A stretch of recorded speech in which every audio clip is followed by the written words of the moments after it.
Hello guys, welcome to the channel. Bob here, and I'm doing another Shroud of the Avatar video today. This is just a quick sort of something for the weekend, as it were. I just thought I'd kind of give you some impressions for the weekend. Maybe you're sort of thinking about buying it. It's kind of got you. It's piqued your interest, and you're thinking maybe I'll give that a go. And I thought I would give you some thoughts, but also kind of maybe give you some beginners tips. Now, in regards to the game itself, as to what sort of game it is, it's a mixture of lots of different games. You've got a single player mode that you can play if you want offline, so everything in the world is kind of yours pretty much. Obviously you don't have the social aspect, then you miss all that stuff like the player made sort of towns and vendors and all that kind of thing. That's all something that yeah, I guess something that is just not something that you're going to partake in if you go down that route. But you've got a multiplayer mode, which I mentioned in the video before. Essentially, the multiplayer mode consists of lots of different modes within itself. You know, you've got an option where you can play single player, and I've experimented, and the single player does link in with I should have that going up actually.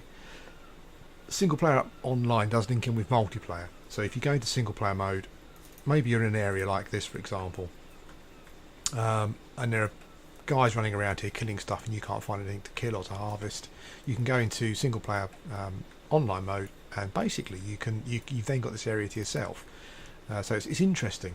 It's interesting. It kind of means that you haven't got any. You're not fighting for resources essentially. You lose the social aspect obviously, but you're not fighting for resources. But I tested it, and all of the skill gains that I gained in single player, it does come over to multiplayer when you then log in again. So yeah, that's really good. So that's kind of gives you an idea of what to expect, I guess. The game itself is really going to suit, I think, assuming that you don't have a problem with the UI and the combat and the look, because that's all, all those things will be quite important. This game is going to suit the type of player that plays EverQuest and the type of player that plays Ultima Online, or that played them in their classic form, because this game is, I guess, I don't want to say grindy, but I guess the game is a grindy game. I've been doing this for a few hours now, and I'm enjoying myself, and I'm not finding it grindy. So what essentially I've been doing is killing animals, as you can see here, skinning them for resources that I need from my trade skills, chopping down a tree when you find one that someone hasn't already chopped down, exploring a bit, I guess. Oh god, this is a bad fight. I think this might be a bad fight. Can I snare him? I think I did. I think we've got him. I think we're okay. Yeah.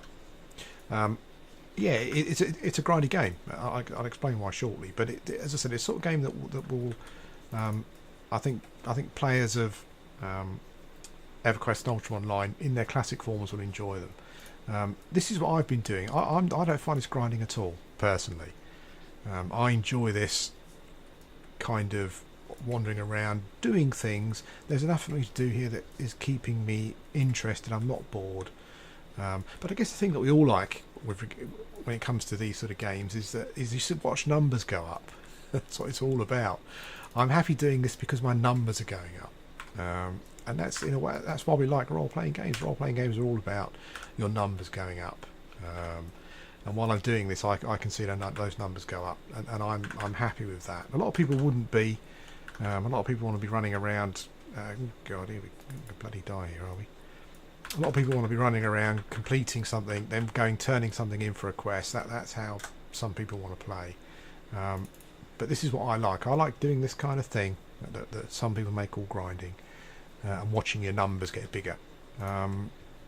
If that doesn't sound like your sort of game, I would avoid this, because everything requires a lot of time investment. Your skills, raising your skills. So getting yourself some resources to do trade skills with. The trade skills themselves, it will take a lot of your time. So this game is a huge time investment.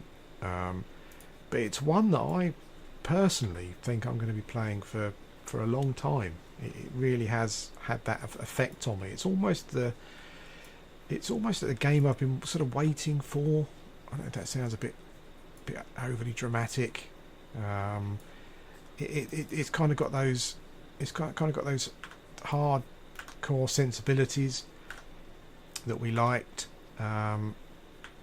and yeah, and in a more, I guess, in a more, I was going to say modern form. I guess that visually it's more modern, but I wouldn't say that the game has too many quality of life changes. To be honest with you, the inventory system is what you would expect from a game from way back.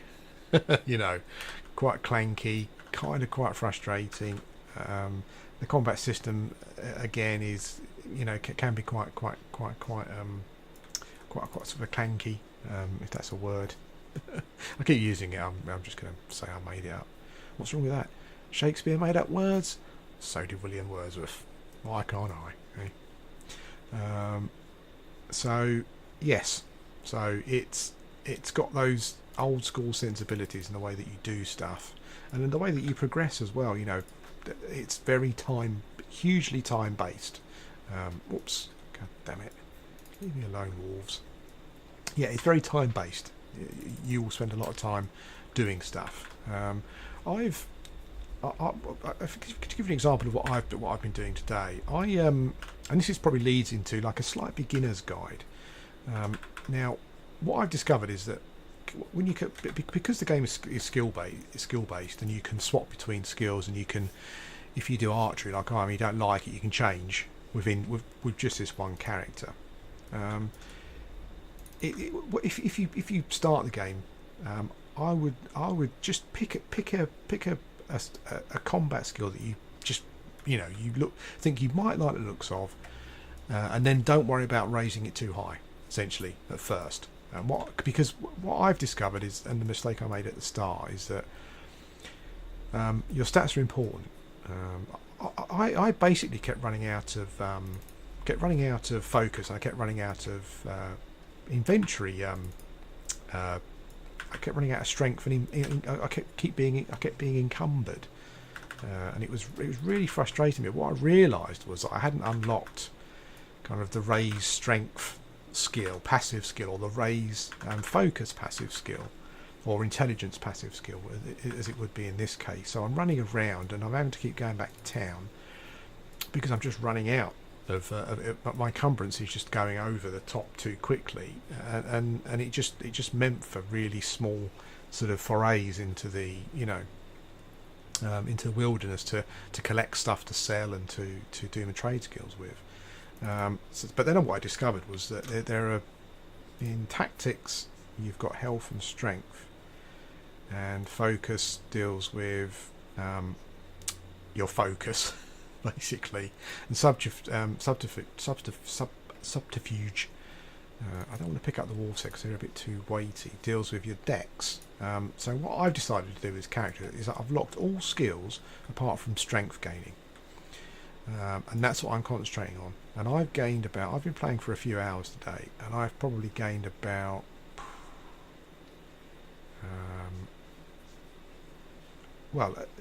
if I gained 29 strength? I can't remember if when you train strength it starts at 0. I think it might do. So I've gained 29 strength today, and that has essentially meant that I haven't had to run around, keep going backwards and forwards to town because I'm over encumbered. I haven't had to do any of that because I'm just training my strength. I've locked all my other skills because I want my strength to go as quickly as possible, and that's what I'm doing. And that's what I'd recommend that you do when you start. If you join the game and you start a new character, lock all your skills. Well, no, that's not quite true. Let me just kill this wolf. I'll show you my skills in a minute. But I'll get somewhere where I'm not going to die. That would probably make more sense. One thing I have to say about the game while I'm doing this, and I don't have to think about it too much, is that the community generally seems really, really nice. It's not all, but it seems to be a lot of old Ultra Online players. A lot of people kind of my age, I guess, who remember playing Ultra Online you know, sort of 15, 20 years ago, whenever it was. But also stretching back to the early Ultima games from the 80s. You know, it was I think 70. Maybe Al Calabeth was the first one. Was that in the 70s? Maybe even late 70s. I'm not sure. Yeah. So the community seems really, really nice. And yeah, and I've just had people talking to me already, really offering help and stuff, and joining guilds and things. Let's just get out of my hunting area for now. Let's move up here. Okay, so my tips when you first start the game: lock all of your skills apart from a combat one. Choose a combat one. I'm in ranged now. I would raise the combat skill only to a point where you've got kind of like a DPS rotation. So if I go into combat mode, I've got 3 skills here. Now to get those skills, I had to raise, would it have been 20? So 40. Yeah, okay. So I had to raise my range combat to 20, which I think actually maybe when you go into and when you start the game, if you choose at the start of the game, you create a character. I think it asks you what you want to be or what you think you might want to be, and I think it probably starts you at 20. So what you want to do is buy a couple of skills. So I've got aim shot, piercing shot, disabling shot.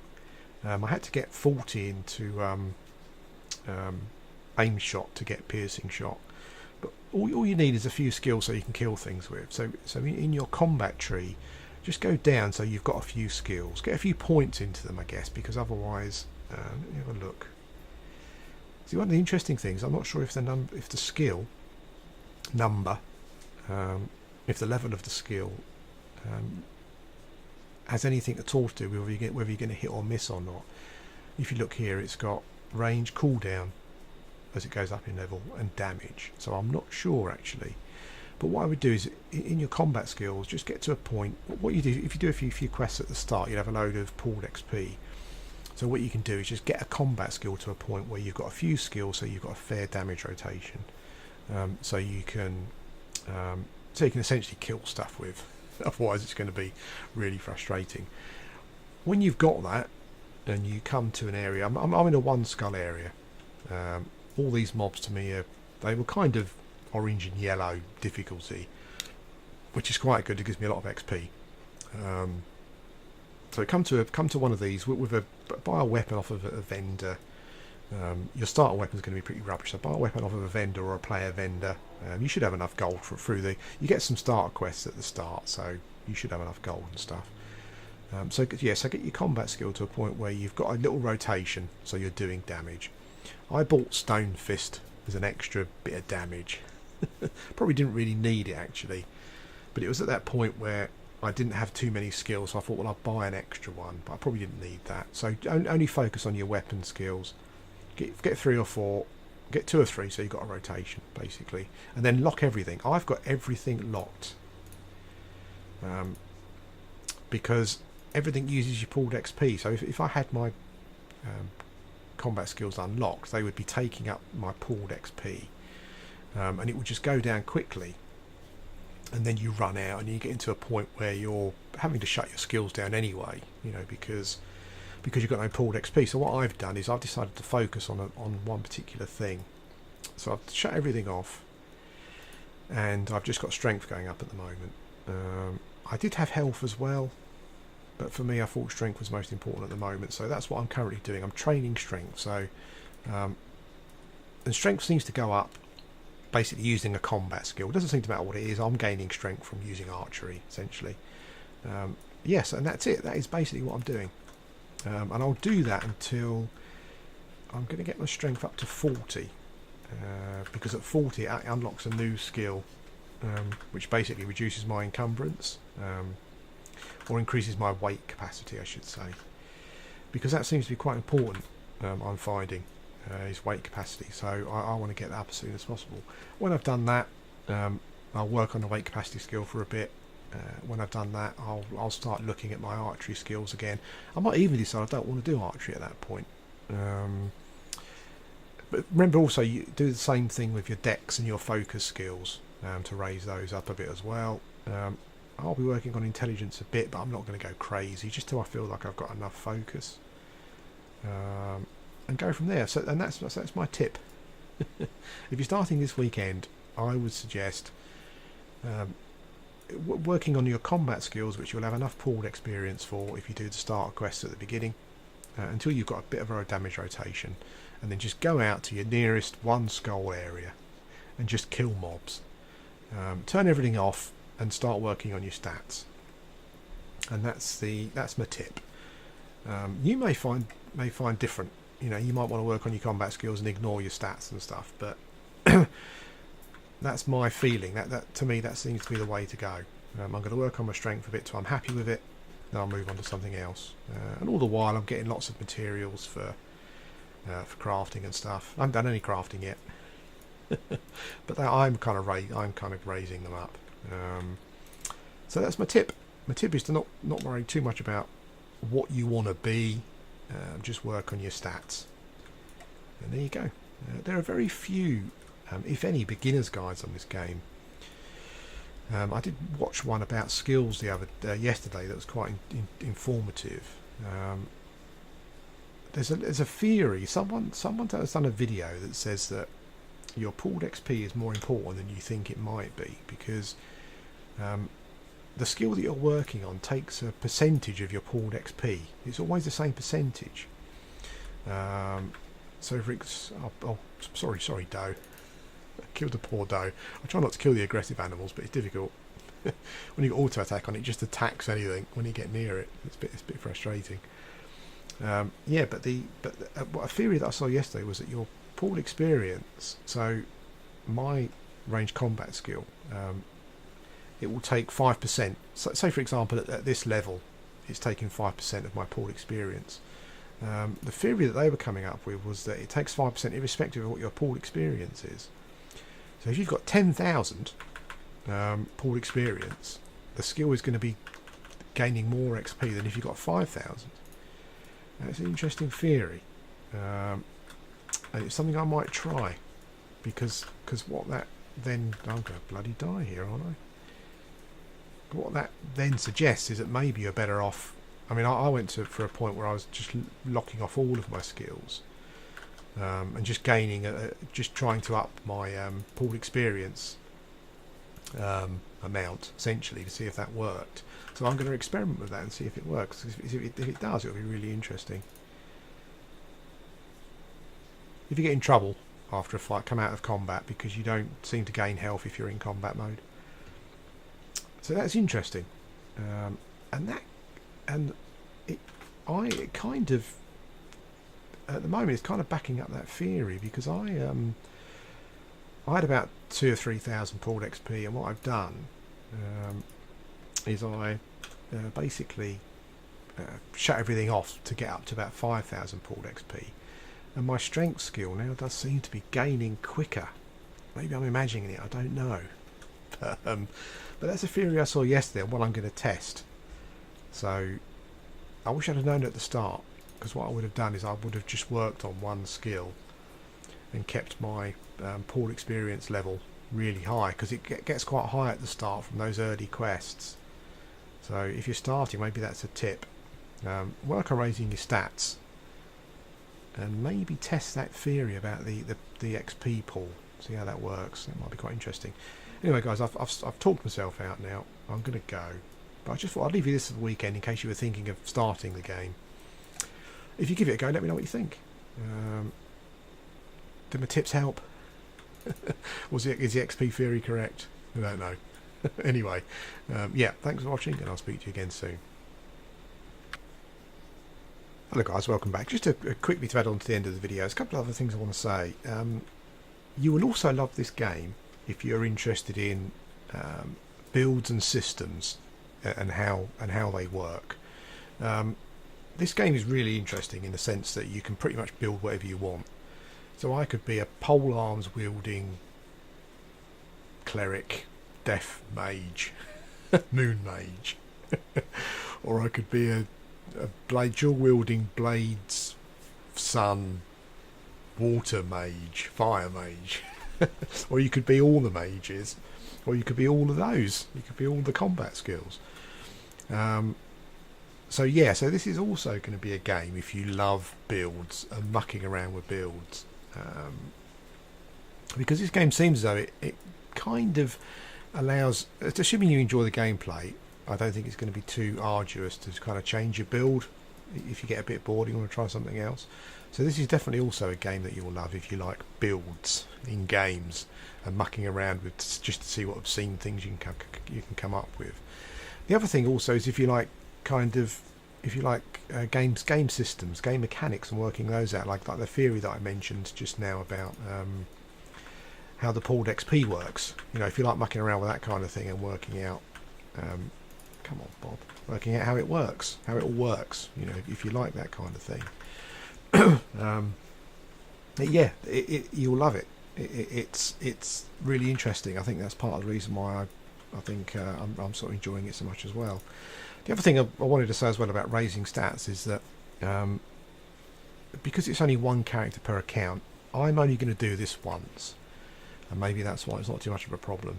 You know, I'll get my strength, my dex, my intelligence up to what I want it to be, and then that's it for my account. You know, the character has done his work raising his stats, he can then move on. So that's also something to think about. You know, maybe you're thinking, God, that sounds boring, just sitting there raising your strength. But once I've done that and got it to where I want it to be, that's it. I haven't got to do it anymore. It's I can you know, move on to something else. So that's something else to think about as well. If you thought to yourself, well, sitting around raising your strength just seems really boring. But you know, you've only, because it's one character per account, you've only got to do it once. And when you've got your character set up how you want, you can then play around with the skills and just be whatever you want to be. I thought I'd add that on the end because I think that was quite relevant for people who are thinking about maybe giving it a go. Anyway, for the second time, thanks for watching, and I'll speak to you again soon. You're quite lucky actually. You've had two outros from me today. That's pretty good.